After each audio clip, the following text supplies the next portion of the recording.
Hello, amazing entrepreneur. It's Tash Corbin here, and welcome to another episode of the Heart Center Business Podcast. This is episode number 175, which means you can find all the relevant links and show notes for today's episode over at tashcorbin.com/175. In today's episode, we're going to talk about scaling your marketing strategy beyond Facebook groups. So if you are someone who has relied on being in other people's Facebook groups in order to attract and convert clients, you've used that as an early strategy to get proof of concept, build your audience and build your business, but you're starting to feel like it's not as scalable as you would like, this is going to be particularly helpful for you. We don't ever want to put you in a situation where you have to continue working just as long and just as hard to get the same amount of clients, or heaven forbid, you have to work twice as hard if you want to double your client base. We want to create scalable strategies, and being in other people's Facebook communities isn't necessarily scalable. So if that's something that's like, oh, that's piquing your attention, this is going to be super helpful for you. Let's dive on in.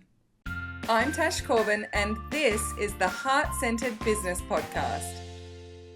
Before we talk about going beyond Facebook groups, I do want to say Facebook groups are amazing. Facebook groups are responsible for my early successes in my business, and it would be the first $50,000 to $60,000 that I made in my business came through my presence in Facebook communities. So I know how powerful Facebook groups are as a strategy to get early proof of concept of your business, get those early clients in the door, start growing your own audience, build your mailing list, all of those things. Facebook groups are brilliant. The Heart Center community, our Facebook community, is brilliant. There are over 35,000 people in that group. We love buying from each other. We love learning about each other. We love supporting each other. We're on most of each other's mailing lists. We are a beautiful networked Facebook community where people have launched businesses. I have several clients in the Takeoff program and who've worked with me VIP where their first $50,000 in business income came from the Heart Center Soul-Driven Entrepreneurs community alone. It is a brilliant community. Facebook communities are amazing, but for most people, they are not your forever business growth plan. We can get a little caught in the safety of being in those same communities and promoting to those same communities over and over again. It feels so connected and so lovely and it's so safe. And especially if you've had early success by promoting into Facebook groups, you can start to convince yourself that that's the way that you're going to keep running your business forever, but it's not necessarily scalable. As I said at the start of the episode, it's something where if you're in 3 Facebook groups and you're getting 10 clients a month, if you want to get 20 clients a month, do you go in 6 Facebook groups? Do you go in 3 Facebook groups but post twice a day? Like, there's no direct line of sight between how you can increase your or change your strategy, and you can create a correlating increase in your results. So in most cases, posting in other people's Facebook groups is not a forever plan. It can tend to have a bit of risk. If that's your only way of making income, what if that person shuts down their Facebook group? Now, I don't have any plans to shut down the Heart Center group, but I know a lot of people in that community whose businesses and bottom lines would be very impacted by the closure of the Heart Center group because they rely on it for a lot of their business. And as I said, I'm not closing it. Don't panic. It's fine. But I don't feel comfortable as a mentor being responsible for the bottom line of so many businesses by keeping that group open, right? And it does make me a little anxious when people say, oh yeah, all of my clients have come from the Heart Center community. I'm like, that's great. Let's look at how we can get your strategy clear beyond Facebook groups. Beyond, okay? So yes, Facebook groups are great. I still make sales in Facebook groups to this day. Like, I still love them. I just hang out in them for funsies mostly these days. But I still make a lot of connections in Facebook communities, and quite a few of those people turn into paying clients. So it's still part of my strategy, sort of, but it's not the core of my strategy anymore.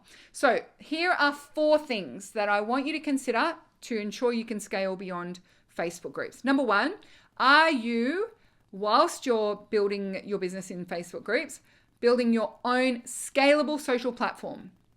And when I say scalable, that means not your own Facebook group. So a lot of people think that their business, beyond being in other people's Facebook groups, is to create their own Facebook group. But actually, Facebook groups are not scalable. And I hate saying this because Facebook groups are so amazing and I love it. And I'm so grateful for what happened with my own Facebook community. But if I was starting my business from scratch, or for some reason the Heart Center group disappeared, I don't know if I'd build it again. I don't think that I'd do it again. And I definitely, if I was starting my business over from scratch, or let's say I decided I didn't want to do business mentoring anymore, I wanted to do yoga teaching. I'm not a yoga teacher, but you know what I mean. I wouldn't start a Facebook group for that. I just wouldn't. Facebook groups don't grow organically the way that they used to, and reach within your own Facebook group is declining at a rapid rate. So just to give you some numbers examples, I have around 8,500 followers on my Facebook page at this point in time. And if I do a post on my Facebook page, most of them average around 800 to 1,000 reach. So out of the 8,500 people who follow me, about 800 to 1,000 of them see a post when I do a post on my socials. Some get 3,000 to 4,000 views. Some are 100 to 200, right? Some of them don't do particularly well. But the more I pay attention to which ones do well and do more of stuff like that, the better my reach gets. So it's about 10 to 15% of people who follow my page would see a post when I put a post up. In the Heart Center community, we have 35,000 members. And despite the fact that I'm in there every day, I comment 20 to 30 times a day. I post most days. If I do a post in the Heart Center community, 35,000 people, it's my group. If I do a post in there, I would be lucky to get more than 300 reach. 300. So that's under 1% of the people in that group see my posts. Now, there are tools and things that in the short term can get you better reach in smaller groups. So we don't have the @everyone tag in the Heart Center community because the group's too big. I don't know at what size the @everyone tag disappears. I've got conflicting information from different people. So some people said when they got over 5,000 members, they lost the @everyone tag. But then I also know people who have 5,000 members plus who still have the @everyone tag. Who knows? But if I want to reach everyone inside the Heart Center community, the only tool that I have access to is to pin it as an announcement. That's it. That's the only way that I can try and get it in front of everyone. And even if I pin something as an announcement, it still won't reach as many people as a post on my Facebook page, which has significantly less followers and significantly less people there, but it's scalable. If I was to do a post on my Facebook page and it didn't get great reach, but I really wanted everyone to see it, I could pay $50 for a reach ad and I could get maybe 70% of my page followers to see it. $50 it would cost me, maybe 100. So it's scalable. See, I don't have to put in lots and lots of time to get the same amount of reach. I can just chuck some money at it. So number one, when we're thinking about building your strategy beyond Facebook communities, is to create and build and recruit people to your own scalable social media platform. Now, the two that I generally recommend is either having a Facebook page or an Instagram profile. Don't use a Facebook personal profile. It is also not scalable. Yes, it may get more organic reach in the short term, but again, if you have a post on your personal profile that's doing really well and you want to make sure everyone sees it, you can't put ads behind it. There's no ads on a personal profile. It's also against Facebook's terms and conditions. And I know a lot of people who've had their entire Facebook presence completely deleted because they were talking about their business too much on their personal profile. So I wouldn't recommend it. So having your own scalable social platform and starting to make sure that you recruit people to that and you're nurturing the audience there. It should never be the case that people feel like they get more access to you in the Heart Center community than they do by following your page. We want to make your online home on social media somewhere. So if you want to reward people for following you on Instagram or reward people for following your Facebook page by being really present with them there, by giving value there, by making it a rewarding experience for being there. And that will drive engagement and reach. So that's number one, your own scalable social platform. Number two, we want to have a scalable way of growing your audience. And one of the easiest and most effective ways to do that is to pay for ads. Pay for ads. Sure, you can spend hours and hours a week working out the best viral organic strategies and creating 10 posts a day and doing all of those sorts of things. But ultimately, is that what you started a business to do? Is that part of your vision of what your business will look like forever? If not, it's time to start moving towards paid advertising gradually, but strategically. So you might start by having an ongoing list growth ad that's just $5 a day. $5 a day. So what's that? $150 a month is a very reasonable and healthy starting point for an ad strategy. That creates ongoing business growth that will serve you for years and years to come. That is where long-term income growth comes from, is growing your mailing list and your audience with scalable strategies. And ads are one of the easiest and most effective ways to do that. Number three is systemize those organic strategies. So yes, ads is far easier, but it costs more money. And when it comes to organic growth, the better your organic reach is, the cheaper your ads are. The better your organic strategies work, the cheaper your investment into paid advertising. So whatever you're doing for your organic strategies, get that streamlined and systemized so that it works almost on autopilot. Whether that's having your team do scheduling to your social media channel, or you have a 15-minute a day booking with yourself to go and respond to comments and DMs and all of that sort of thing. But just create a little system for yourself so that you can keep boundaries around your social media time, but know that the time you are investing into organic social media is the most effective. Seems fairly straightforward, but so many people resist systems, resist systemizing, resist structure, when that's the exact ticket to the life of freedom that they crave. So find ways to systemize your organic strategies as much as possible. Then the final tip, and then I have another just a little bonus insight. The final tip that I have for you to scale your marketing beyond Facebook groups is to ensure that you have a structured and balanced client attraction process. In Facebook communities, most of your sales and results come from being able to reach an audience that's not yours. So in the Heart Center community, you can reach my audience. Yeah. So it comes from reach and conversion. It's fairly direct and straightforward. Yes, you can nurture relationships and become known as a leader and do lead generation inside Facebook communities, but the client attraction process that works inside Facebook groups is much shorter and straightforward, much more short and straightforward than the client attraction process that works at scale. The client attraction process that works at scale requires balance between reach, nurture, lead generation, and conversion. So one of the things to be mindful of when you're scaling beyond Facebook groups is that what works inside a closed community that you get ready access to doesn't necessarily work at scale with an open community that you need to pay to get in front of in most cases.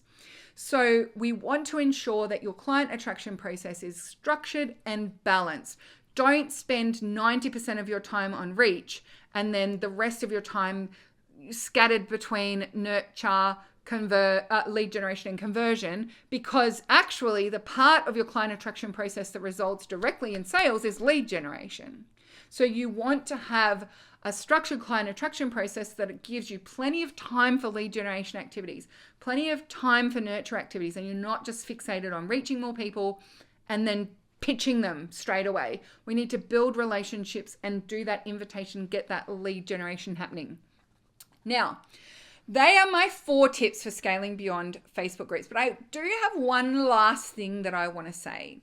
And the thing that I want to say is that Facebook groups, being in other people's Facebook groups, can sometimes trick us into thinking that social media is a very short-term growth strategy, right? Because when you jump into a group like the Heart Center community, and particularly people who jump into the Takeoff program and then they get extra privileges in the Heart Center community, or people who come into the Heart Center community and they get very active very quickly and they've got really good messaging and everybody falls in love with them really quickly and they're super present.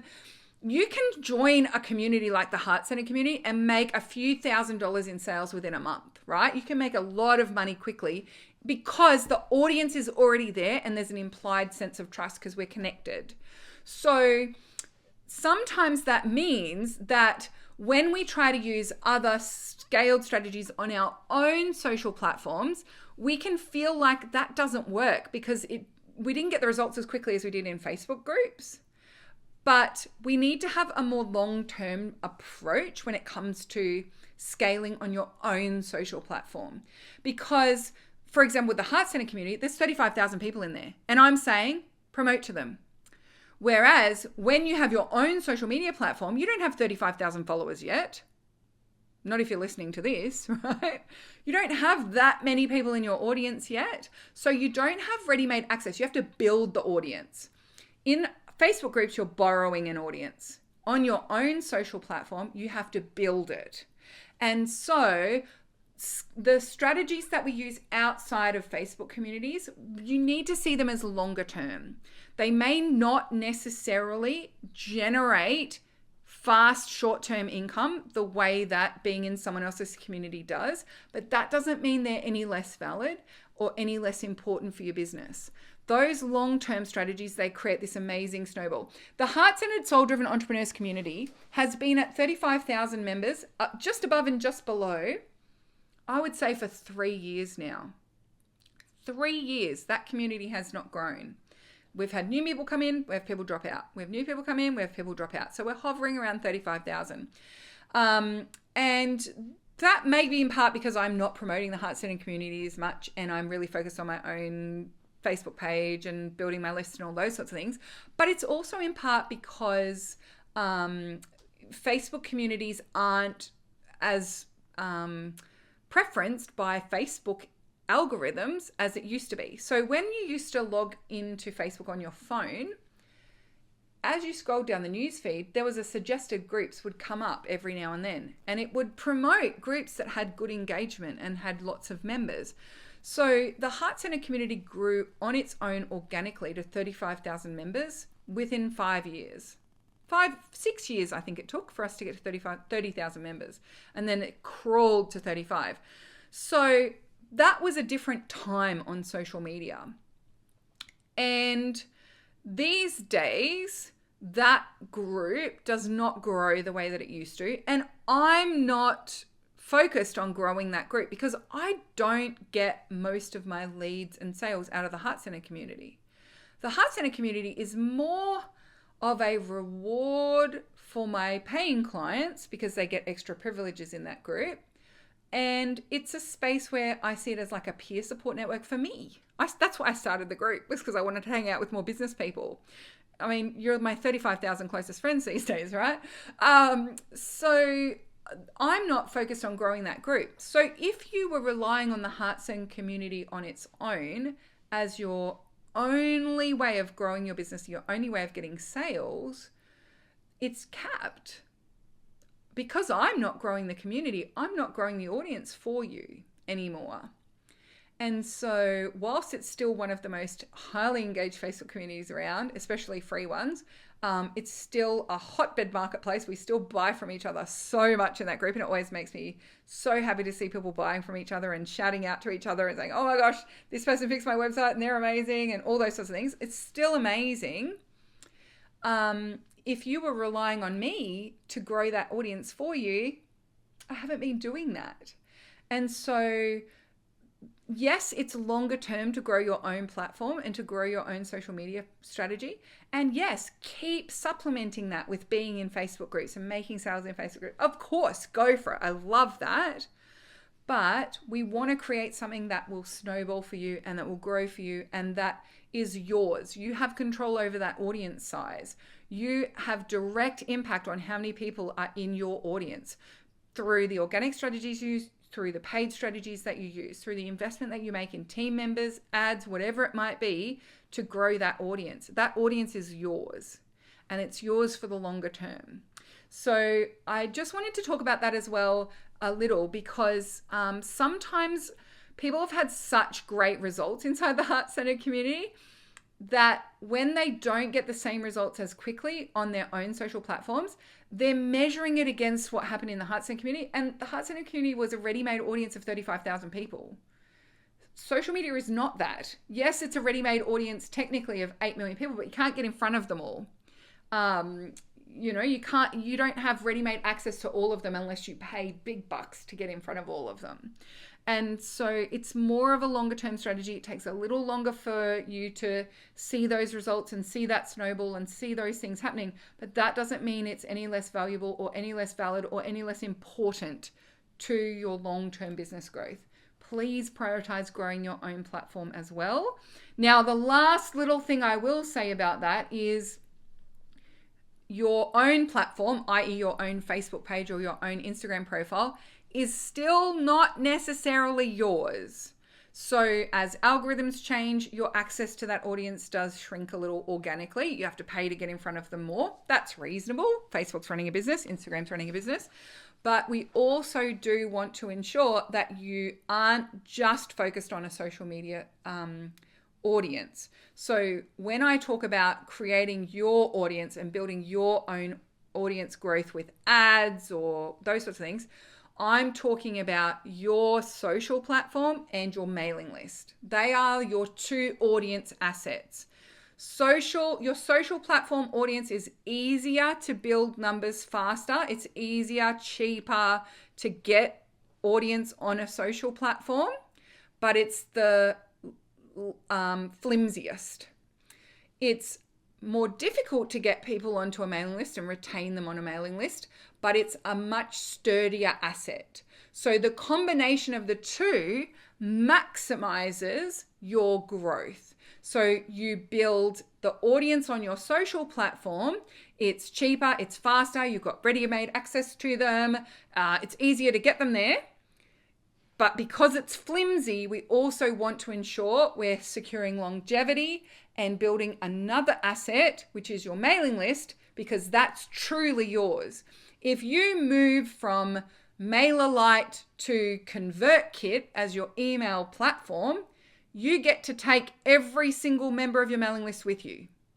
If you wanted to move from having a Facebook page to having an Instagram profile, there is no way for you to export those people and force them to follow you on Instagram, right? There's no way for you to just move them over to being Instagram followers.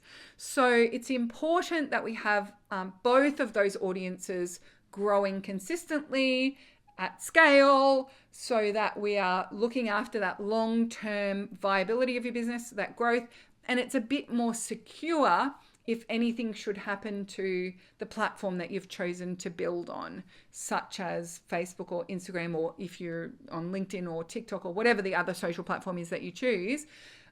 Social platforms are an audience that you don't technically own, and so therefore it's not as strong of an asset.